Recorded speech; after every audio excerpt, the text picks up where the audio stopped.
buen día. Aquí se dice buen día. Ah, vale. Allá en Mallorca también. Es un gozo estar con ustedes. Bueno, el pastor me pidió que dé un resumen breve, muy breve, ¿no?, sobre mi testimonio antes de empezar. Pero voy a decir antes de empezar una anécdota. Ayer dije que yo nací muerto porque no pudieron las parteras sacarme a la luz, ¿verdad? Me faltó oxígeno y eso provocó un tremendo deterioro de mi sistema neurológico, sobre todo mi parte motriz, ¿no? Lo que se llama los ganglios basales del cerebro, que son estructuras muy especializadas en la motricidad del cuerpo. Eso me permitió una parálisis por 23 años, ¿no?, cuando llegó Jesús a mi vida y comenzó a restaurar mi cuerpo a lo que hoy soy. Y la restauración tenía un propósito, de poder predicar y enseñar este viejo y sabio libro. Ese fue el propósito. Yo vivo el sueño de Dios en mi vida. La primera vez que prediqué, mi pastor tenía mucha fe en mi llamamiento, muchísima fe, y me puso a predicar al año de conversión. Y entonces yo me preparé, yo oré, ayuné, comencé a prepararme a mi manera. No tenía ninguna formación, pero quería compartir la Biblia. Y mi pastor me dejó predicar un domingo. Y yo prediqué ese sermón, el primer sermón de mi vida. Y los hermanos que me amaban tantos, cuando vino un hermano me dice: Raúl, predicaste con mucha unción, aunque no te entendí nada, pero espero que ustedes me entiendan. Dios fue sanando mi condición, y aunque no fue plenamente, pero me basta esa gracia para servir al Señor. Le he servido 45 años. Y de esos 45, 35 al lado de mi esposa, 25 al lado de mi hijo, 24 al lado de mi hija. Somos una familia mexicana llamada a servir a España y parte de Europa, donde estamos ministrando al Señor. Es un honor estar con ustedes. Lucas está el texto del mensaje de este domingo. Lucas 5, por favor. La narración de Lucas. El Evangelio de Lucas es sin ninguna duda el libro más largo del todo el Nuevo Testamento. El 27% del Nuevo Testamento es literatura lucana, el Evangelio y el libro de los Hechos. Es un gran evangelio, por mucho tiempo acallado por la teología reformada, porque no se le daba a Lucas el peso que tenía como un gran escritor sagrado, sobre todo el libro de Hechos. Por muchos años se acalló, se interpretaron a Lucas en términos paulinos. Por ejemplo, cuando habla de llenura del Espíritu Santo, se interpretaba en términos paulinos.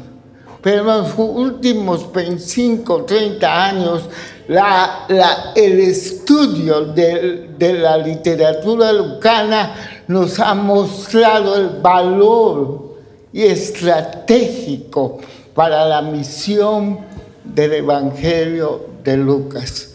Es el Evangelio que más habla de prodigios, de milagros.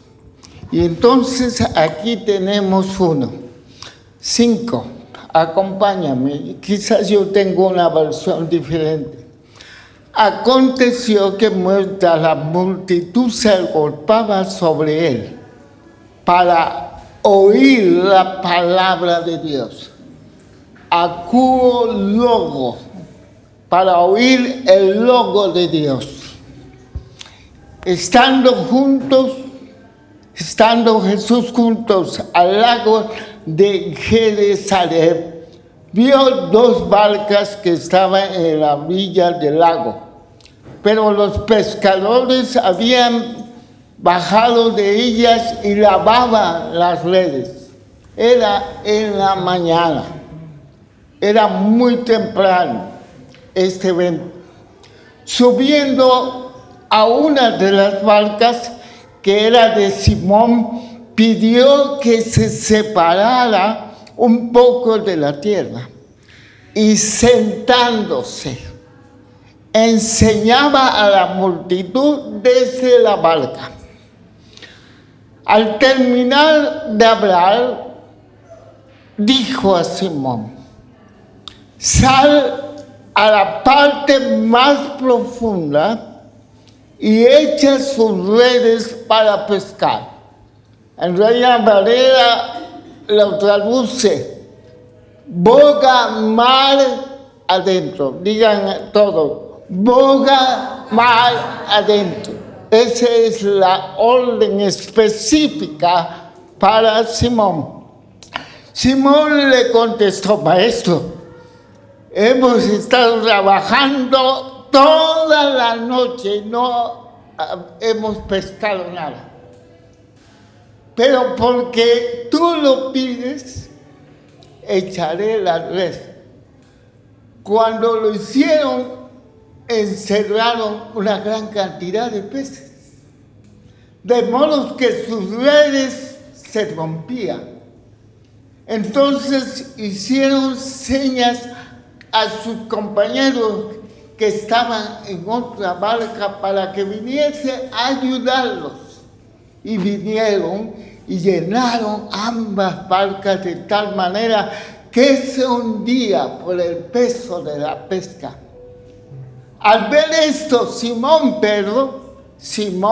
en la caña, en arameo, Petro es griego sólido, piedra, que habla de la identidad de este hombre,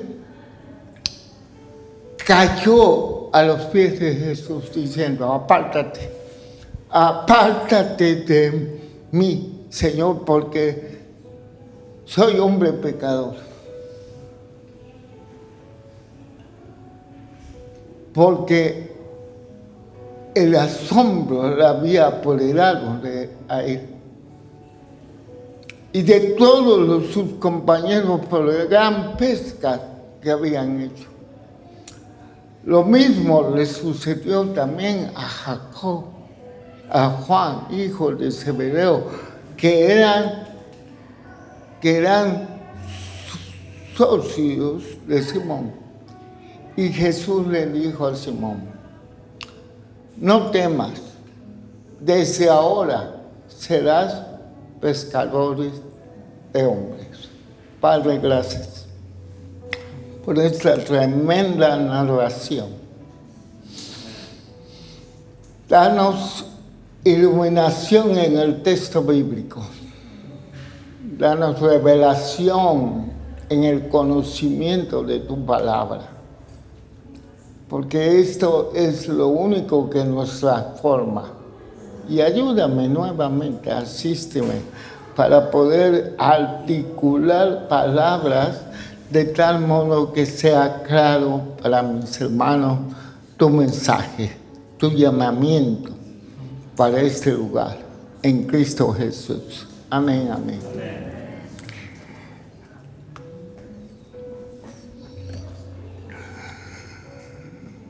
Voy a tratar de abrir esto.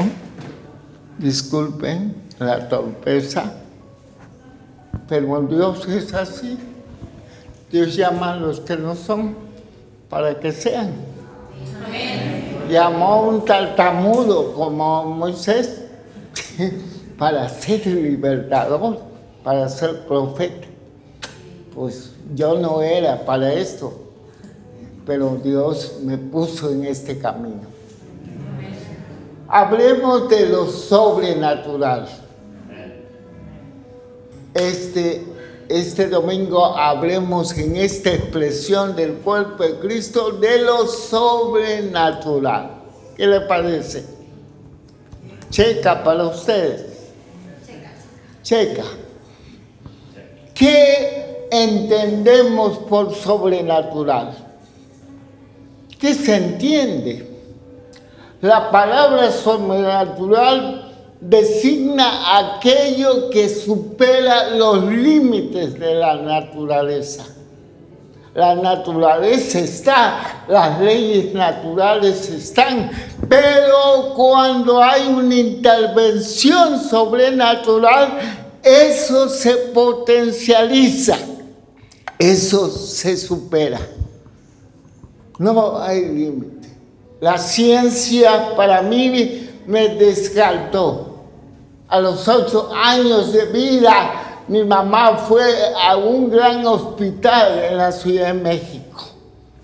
Viajó 8 horas para la posibilidad que yo fuera sanado. Ella tenía esa intención. Recuerdo que me cargaba en su regazo cuando un médico, barbón, chaparro, le dijo, no podemos hacer nada por su hijo. Me descartó. Dígale, pues regrese a su pueblo. Trate ahí que vivir con ustedes. Me descartó aún para estudiar, para aprender. Me descartó el pelado ese. Pero Dios no permitió eso. Dios me permitió la educación y me ha permitido. Y lo que las ciencias no me descartó, la vida de Dios, la intervención de Dios en mi cuerpo supera todo límite. Es importante aclarar algo, de que lo sobrenatural no es necesariamente sinónimo de divino, no es sinónimo de la intervención de Dios. Hay fenómenos sobrenaturales que no provienen del Dios único, verdadero, revelado en Jesucristo. Existen seres espirituales que también realizan obras sobrenaturales.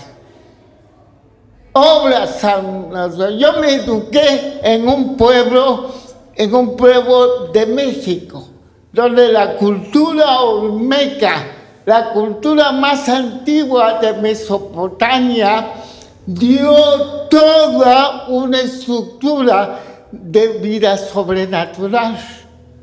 Yo vi lo que pueden hacer los espíritus a través de la brujería.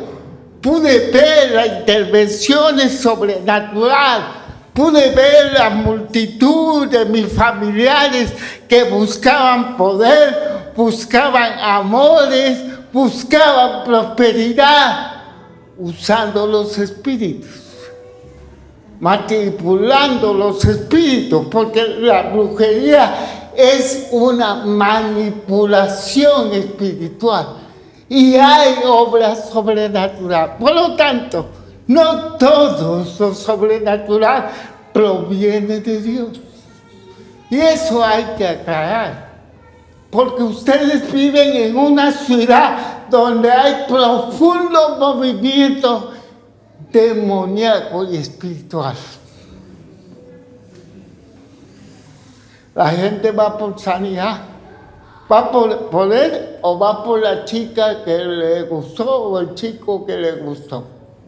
O el amante que la dejó para que venga el amante otra vez. Y eso aquí está, vivito y coleando.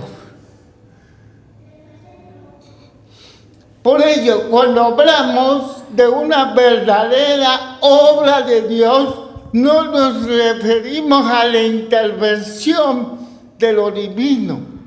Cuando nosotros hablamos de una obra de Dios, es la intervención divina en el hombre y produce otros efectos. El milagro. En el milagro Dios no viola las leyes naturales. Antes la teología católica decía que un milagro Dios violaba las leyes naturales. No, es contradictorio. Dios creó los cielos y la tierra y todas las leyes que gobiernan este cosmos provienen de Dios. Y Dios no puede violar cuando interviene. Más bien lleva a la creación a una expresión superior de sus propósitos cuando Él interviene, cuando Él hace un milagro. Es decir, la conduce a la plenitud para beneficiar al ser humano, para beneficiar a su pueblo, para beneficiar a sus hijos. Con esta palabra yo quiero decir que a esta iglesia Dios le está llamando a lo sobrenatural, a aprender a tener una mentalidad de lo sobrenatural. No se predica en España esto. ¿Por qué no se cree? Ya no creen en demonios algunas iglesias, menos en milagros. Hay mucha teología cesacionista, es decir, teología reformada de la iglesia histórica que nos enseñaron que ya se acabaron los dones y que ya se acabó la intervención sobrenatural.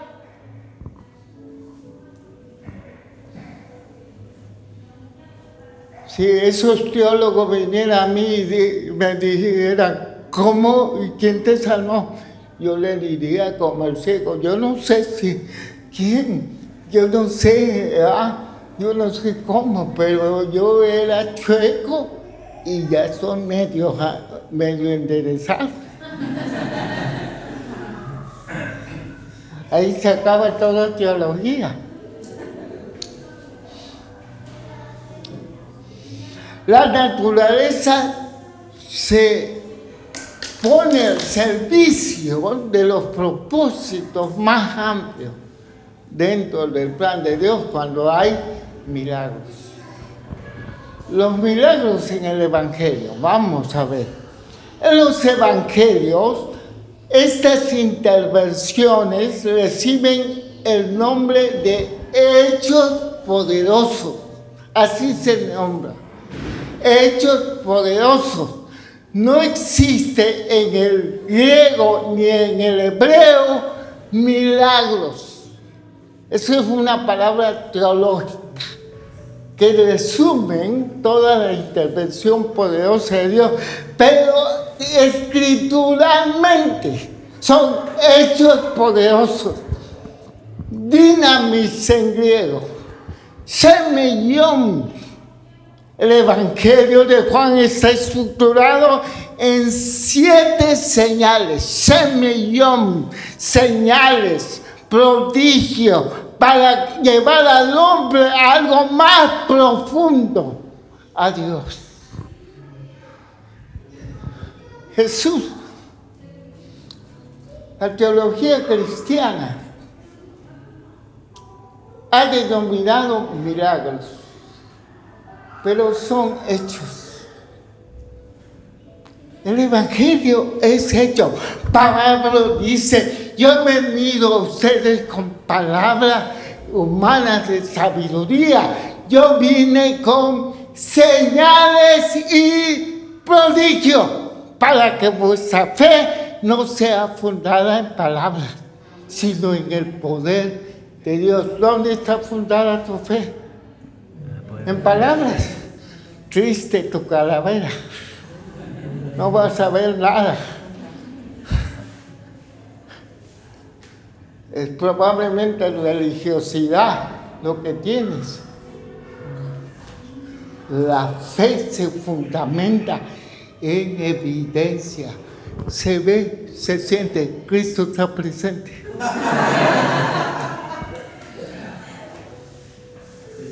Wow. Yo estuve 20 días con Bill Johnson. ¿Se conocen a Bill Johnson? Fue un pastor de Bethel Church. Estuve con él 20 días. Estuve en un seminario sobre sanidad divina y vi más milagros en 20 días que en 30 y tantos años, 40 y tantos años que llevo viendo. Es tremendo lo que Dios hace. Le dije: oye Bill, vente a España, necesitamos tu mensaje, sobre todo el mensaje de honra, el mensaje de la mentalidad sobrenatural. Me dijo: Raúl, a mí no me llamó a España Dios, te llamó a ti.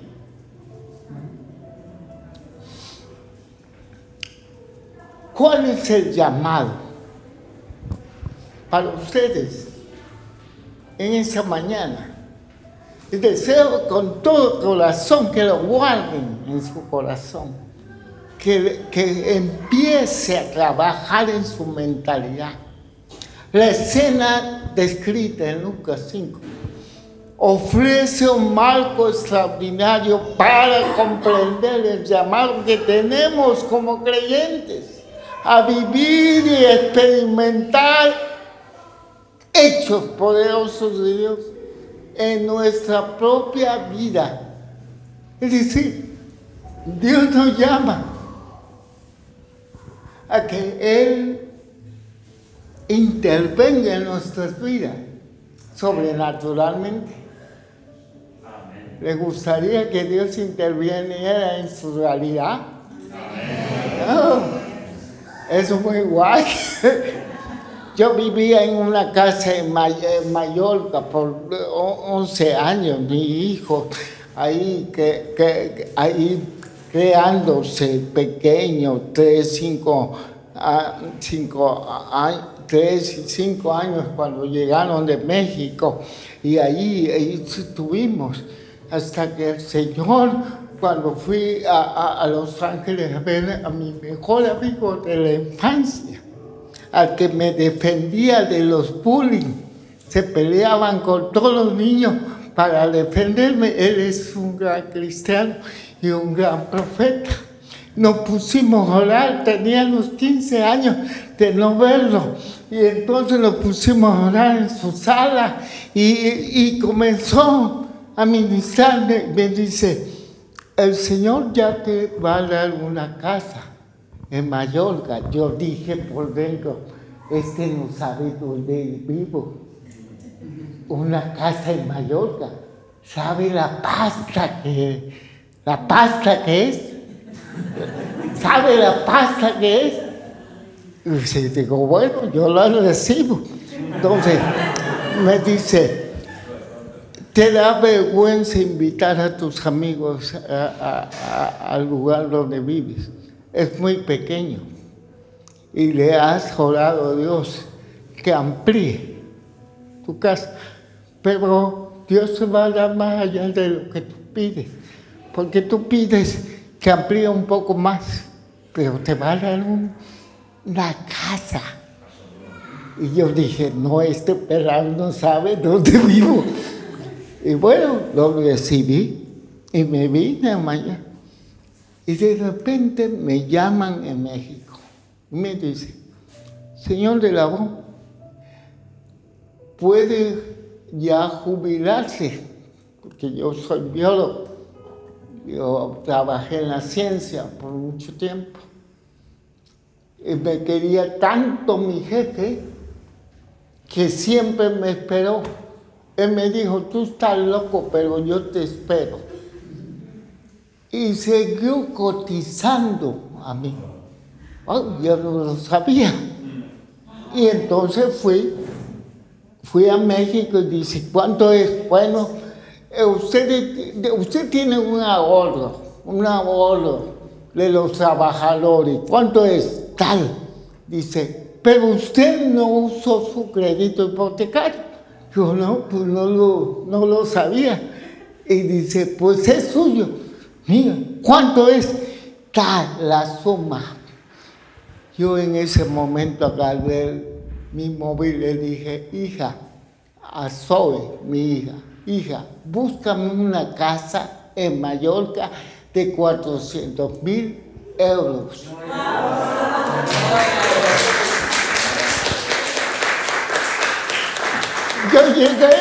Yo llegué a firmar la casa. Mis hijos cuando entraron dicen, papá, realmente esto es nuestro.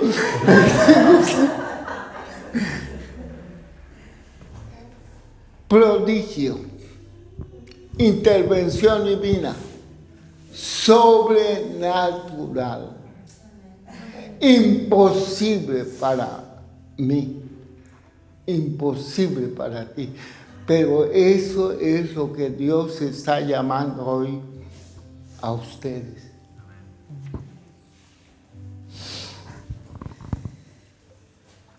¿Qué aspectos relevantes encontramos en esta narración? Quiero invitar a ver esos aspectos. Me dijiste que hasta las 3 de la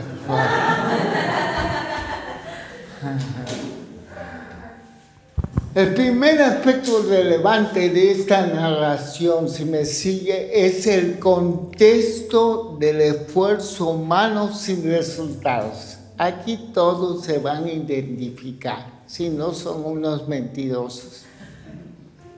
¿Cuánto te has forzado en la vida y no consigues nada?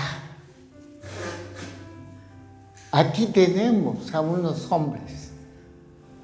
Cuando ocurre este milagro, el ministerio de Jesús ya gozaba de una gran popularidad. Le seguía mucha gente y él iba en este día, en la mañana, cuando el sol empezaba a salir y gente le seguía. La pesca fue mal ese día. El ecosistema del lago no tuvo la producción de peces, de pescado. No se podía pescar. No había. Ese año no había. Y es que a veces los ecosistemas, los biólogos lo sabemos, ecosistemas, vienen ciclos, vienen ciclos y no hay producción. No hay fitoplancton, no hay zooplancton para la alimentación, para las cadenas productivas de peces. No había peces y no pescaron nada. Lucas señala que los pescadores habían terminado su jornada y estaban lavando las redes. A diferencia de Marcos, en la narración en Marcos, Y Mateo que dice que los presentes aún pescando, habían concluido su trabajo. Un trabajo fracasado, frustrado, no productivo. Esto parece enfatizar, ¿va?, la narración. Lucas enfatiza su fracaso de su esfuerzo. Habían trabajado toda la noche y no habían obtenido resultados algunos. ¿Cuántos esfuerzos, cuánta frustración, cuántos planes hemos hecho en la vida y cuánta frustración hemos experimentado? Jesús se enseña, viene en medio de esa frustración. Él los ve, Él observa. Y viene en medio. Resulta significativo que precisamente en este contexto de cansancio, frustración, Jesús empieza a enseñar.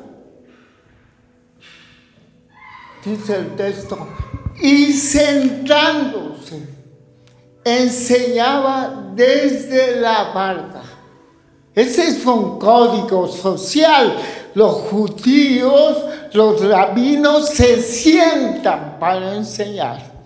Es símbolo de autoridad. Es símbolo que va a haber una enseñanza no informal, sino una enseñanza formal, trascendente, estratégica para estos hombres y esa multitud. Enseñar. Jesús se sienta para enseñar. ¿Qué enseña Jesús? Los evangelios nos dicen que Él vino a enseñar en el evangelio del reino de Dios. Su tema central es el reino de Dios. El reino profetizado por los profetas que vendría a su pueblo a restaurar el gobierno de Dios, a introducir a la historia de su pueblo la intervención de Dios. Ese era el tema de Jesús. Nosotros hemos dejado de predicar sobre el reino de Dios, no lo entendemos. En griego es literalmente la gobernanza de Dios. La gobernanza de Dios. Jesús una vez liberó a endemoniado y los religiosos discutieron con él. Tú echas fuera a los demonios por Satanás, le dijeron, lo acusaron de que su intervención sobrenatural no era divina. Y él le contestó, si yo echo fuera el demonio por el dedo de Dios, deben concluir que el reino de Dios ha llegado. Entonces les enseñaba sobre el reino. Se sentó, vio la necesidad, se sentó y con autoridad, porque así hay que enseñar con autoridad. Y daba el logo, el reino. ¿Qué es el reino de Dios para Jesús, para el Evangelio? Pues sobre todo para Lucas, es el poder dinámico de Dios que hace nuevo todas las cosas. Ahí va de nuevo para que se le quede. ¿Qué es el reino de Dios para Lucas? Es el poder dinámico de Dios para hacer todas las cosas nuevas. Para liberar, para restaurar, para transformar.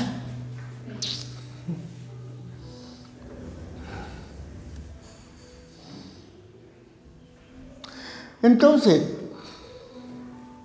Lucas nos da a entender que la palabra que sigue posee una importancia especial. Jesús enseñaba el nuevo estilo propio del reino. Un reino al revés, como yo le puse. Yo tengo un libro que se llama El reino al revés. Quizá porque yo era al revés. Pero es un reino con valores al revés.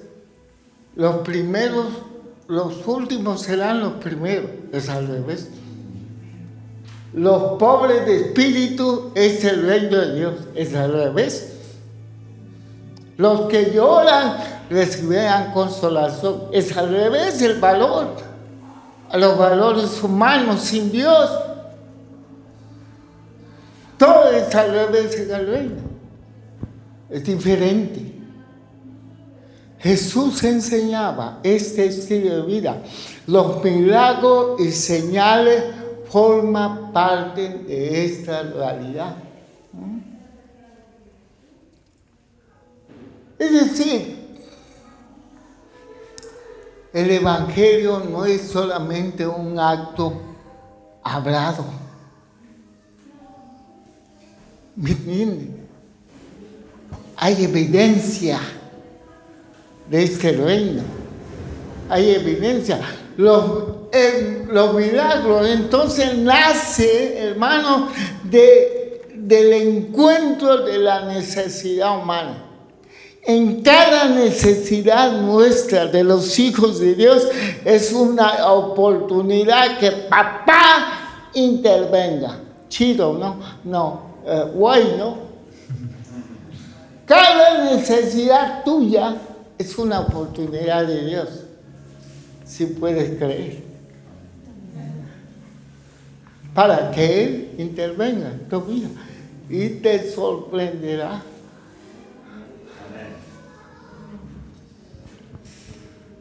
Segundo aspecto relevante es el desafío de Jesús contra toda esperanza. Una orden inesperada. Boga mar adentro, Simón, y los suyos. Boga mar adentro y echa las redes para pescar. ¿Cómo? ¿Cómo, Señor? No hemos pescado nada toda la noche, diciendo, Señor, aquí los más experimentados en la pesca somos nosotros. No hay peces. No hay peces. Si sales no pasa nada. Vagan mal adentro. Esta orden implica que los pescadores ya habían intentado pescar, pero no hubo éxito. Y Jesús los desafía a ir más allá. Hacia aguas más profundas. De hecho, una de las visiones que Dios me dio para ustedes, una de las visiones es que hay ríos que están bajando como el de la montaña a este lugar, pero no es muy profundo. Aún no es profundo. Hay muchas piedras y no es profundo, pero Dios lo va a llenar. El verbo boga aparece en modo imperativo, es un mandamiento de Jesús. Es plural en griego, no es solamente para Simón, es para todo. Es comunitario, como este llamado para ustedes es comunitario. Es un llamado a entender, a ser una iglesia con una mentalidad sobrenatural, que concluya lo que Dios concluye.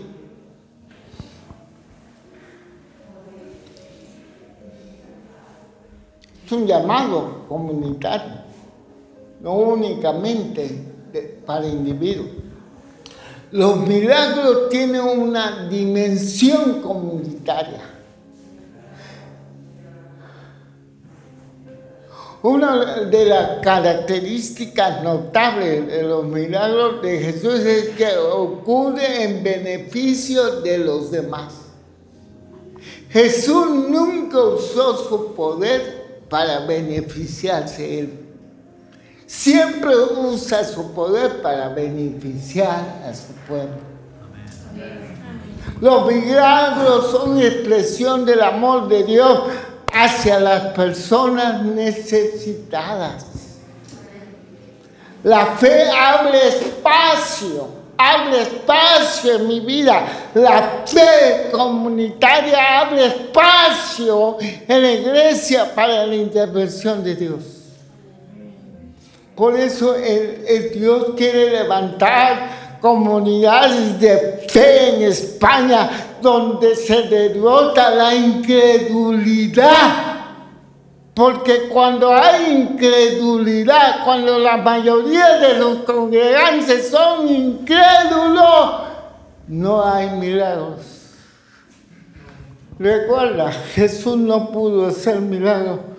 ¿Por causa de qué? ¿De qué? De la incredulidad. Cuando tenemos varios pelados en la iglesia y la mayoría no creen, pues nada más cree el pastor, la pastora y unos cuantos pelados, no va a suceder nada. Tiene que ser toda la comunidad que crea. Que crea. El Dios de los evangelios, Jesucristo.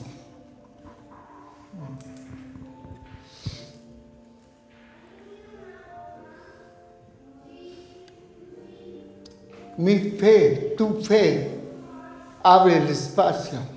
Los evangelios muestran respectivamente que la fe desempeña un papel esencial en la experiencia sobrenatural. Jesús le dice a una mujer, tu fe te ha salvado. Tu fe te ha salvado. Era una sanidad, pero lo lleva más esoteria, liberación de enfermedad, de salvación integral. Tu fe te ha salvado, muy importante. Había un enfermo tullido en la cama y el Señor estaba en una casa y estaba al top de la casa. Y entonces, pero estos amigos amaban a este hombre y lo subieron al techo y lo bajaron. Y el Señor lo sanó. ¿Por qué fe? Por la fe de sus amigos.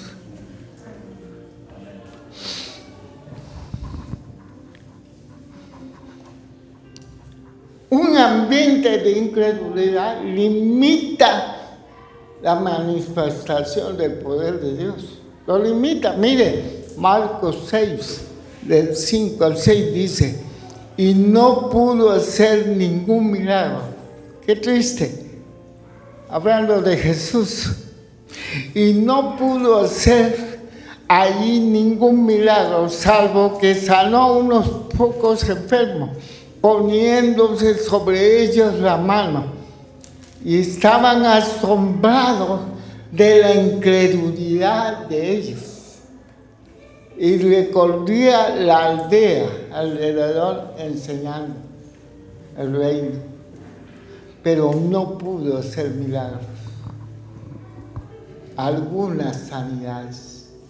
Por causa de la incredulidad, dice otro evangelio. por causa.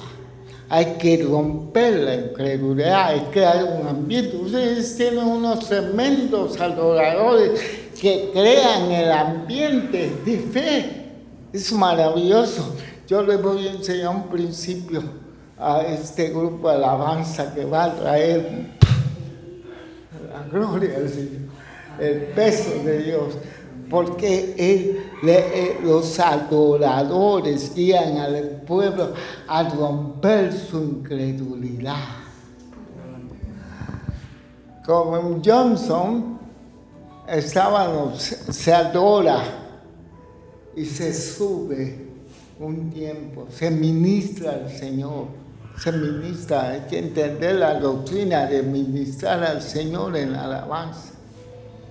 Y llega un momento en que se derrama lo que en el Antiguo Testamento se llama Shekinah, el peso de la gloria de Dios.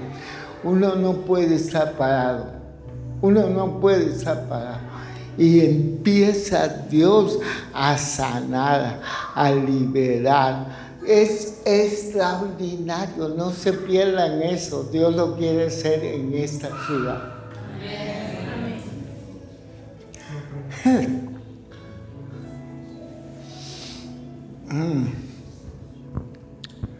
La fe construye una dimensión fundamental en la dinámica de los milagros. Constituye algo muy importante. Y el tercer aspecto, ya nos acercamos a la comida, pero el tercer aspecto de esta narración revelante es el poder generador de la palabra de Jesús.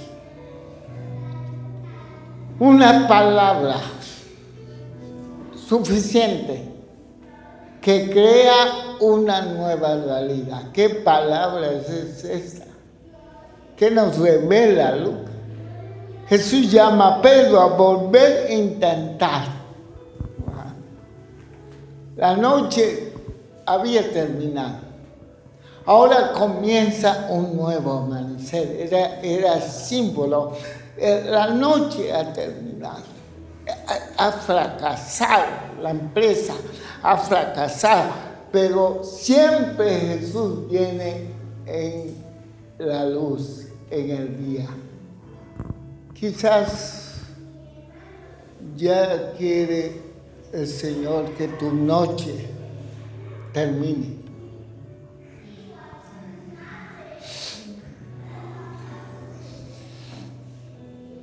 Ahora comienza este nuevo amanecer.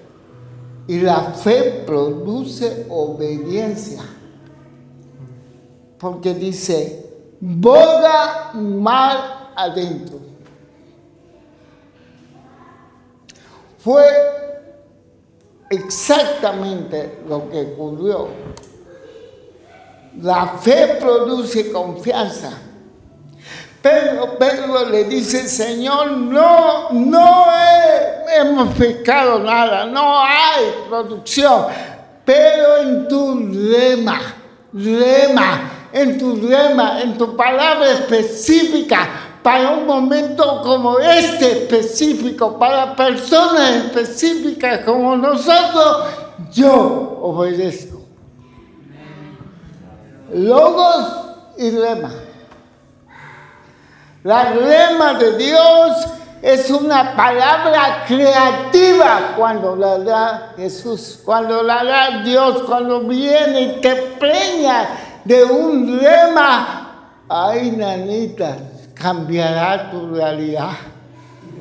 Dice Romanos 10:17 que la fe proviene por el rema de Dios. ¡Wow! ¿Y por qué me predican que debo tener fe? ¿A poco yo puedo generar fe? Pues no puedes, porque la fe es una gracia. Y si no la tienes, estás desgraciado. La fe es un don. que viene por el oír de la rema de Dios, como Pedro. Boga mar adentro, es un rema. En tu rema le generó confianza y fe, y echó y vio el milagro. ¿Cómo la ven? Así Dios quiere tratarlo a ustedes, porque quiere cambiar su realidad. Dios no está contento de lo que tú vives. Tú estás contento. Tú ya hiciste pasos. Tú ya te dijiste, pues aquí nací. Soy español, soy latino. Aquí soy. Pedro Sánchez está gobernando. Vox va subiendo. Aquí soy. Mientras haya vino y pan y charanga y pendoleta, como dijo Machado, está bien. Pues qué limitada vida. Una vida ya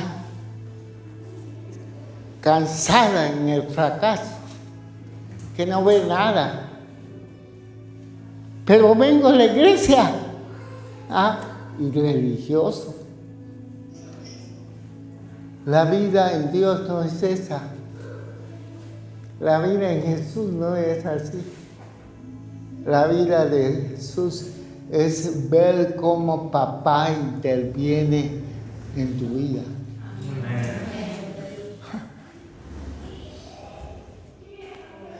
Lo que es imposible para ti es posible para Él.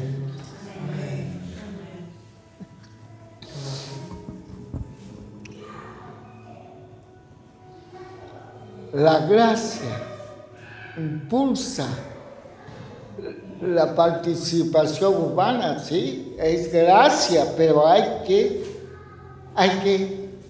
actuar. Es una cooperación entre lo divino y humano.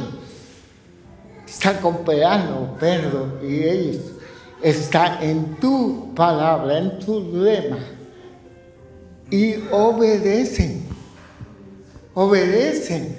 Algo ilógico, algo desafiante, algo que está en contra de la razón, pero la fe es superior a la razón.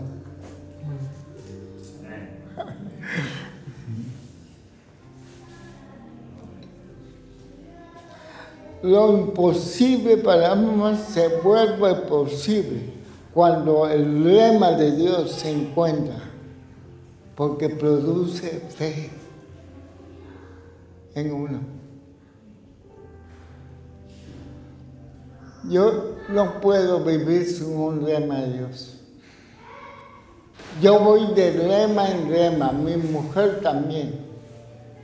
Y lloramos cuando no tenemos una palabra específica para nosotros y para nuestros hijos. Vamos de gloria en gloria. Vamos buscando.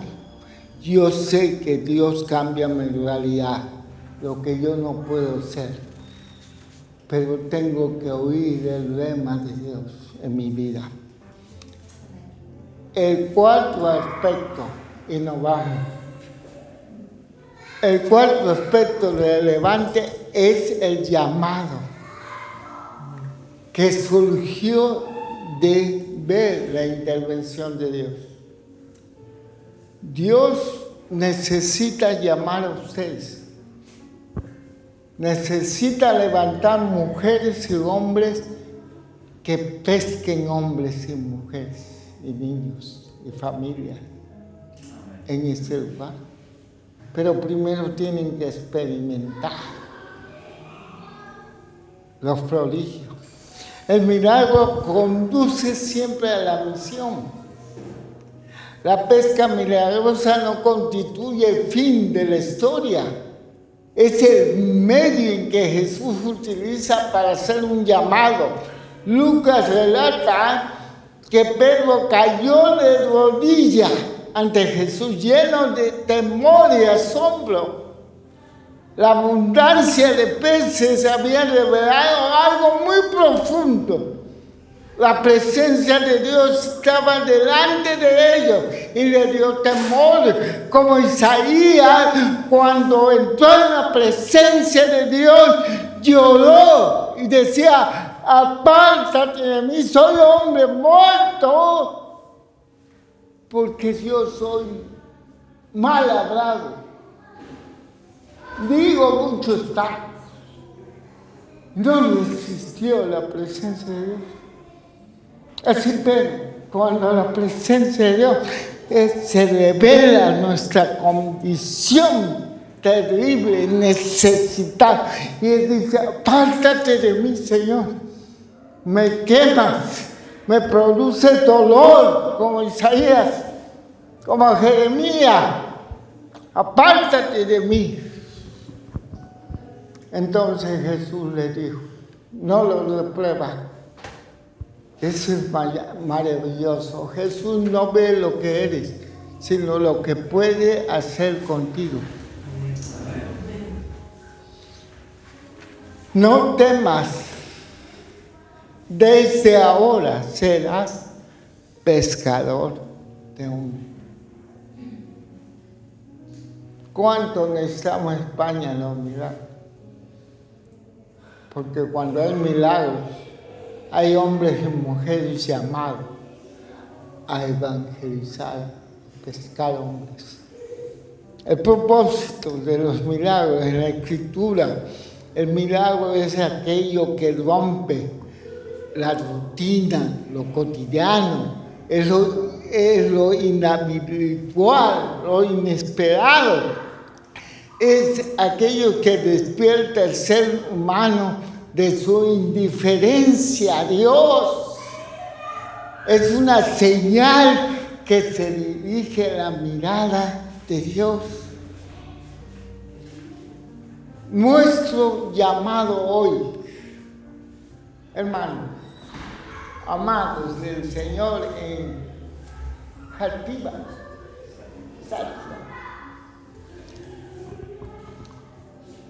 nosotros también hemos sido expuestos como estos pecadores a la enseñanza del Evangelio, al reino de Dios, a la presencia de Dios, a la palabra de Dios. Todo ello es suficiente para reorientar a esta iglesia hacia una nueva tarea extraordinaria: llevar el Evangelio transformador de Jesucristo a toda esta pueblo, a todo este pueblo. Dios quiere moverlo a ser pescadores de hombres en esta ciudad. Ponte de pie hoy. Vamos a dejar que el Espíritu del Señor quiera ministrar ahí donde tú estás, conforme Él quiere. Y no solamente yo, también puede ministrar cualquiera. Vamos a pedir que adoren. Y en la adoración, abre tu corazón. Mira primero dónde puede intervenir Dios con un prodigio en tu vida. Busca dónde puede intervenir Dios con un milagro y preséntaselo al Señor. Ahí, con tu oración, dile: Señor, he fracasado en este aspecto de mi vida. Tengo esta profunda necesidad. Y hoy he escuchado que el reino de Dios se ha acercado en tu persona, Jesús. Que el reino de Dios está cerca, porque el reino de Dios vino contigo, Jesús. Que es el poder dinámico tuyo para hacer las cosas nuevas. Interven en esta necesidad. En el nombre de Jesús, interven, Señor. Haz milagro, haz prodigio. Haga testimonio en esta iglesia de milagros, de señales. El reino está cerca. En el nombre de Jesús, clama por tu milagro. Clama en el nombre de Cristo. Aleluya. Adoremos al Señor.